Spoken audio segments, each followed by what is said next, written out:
En 2012, Peter Sagan remporte le championnat de Slovaquie sur route pour la seconde fois, le maillot vert ainsi que 3 étapes sur le Tour de France. En 2013, Peter Sagan est champion de Slovaquie pour la troisième fois consécutive et gagne le classement par points ainsi que la 7e étape sur le Tour de France. Il remporte aussi sa première classique, Grand Vevelgade. En 2014, Peter Sagan est quadruple champion de Slovaquie et remporte le classement par points du Tour de France. Il fait aussi quelques top 10 sur différents monuments. En 2015, Sagan explose. Il devient champion du monde sur route, champion de Slovaquie sur route, champion de Slovaquie du contre-la-montre, maillot vert du Tour de France et une étape de la Volta. En 2016, Peter Sagan gagne son premier monument, le Tour des Flandres, conserve son titre de champion du monde, devient champion d'Europe, remporte le maillot vert ainsi que 3 étapes ainsi que le prix de la combativité. Il porte aussi le maillot jaune.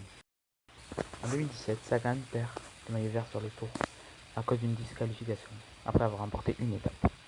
Sagan, par contre, garde son maillot de champion du monde. En 2018, Sagan reconquiert le maillot de champion de Slovaquie. Il remporte aussi Paris-Roubaix et le maillot vert du Tour de France, plus 3 étapes.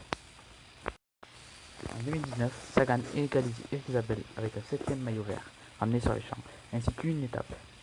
Il finira aussi 4e de Milan-San Remo, 5e de Paris-Roubaix et 5e des championnats du monde. En 2020, Sagan nous régalera encore une fois sur le Tour, en remportant quelques étapes et le maillot vert bien sûr. Et peut-être, pourquoi pas, porter le maillot jaune.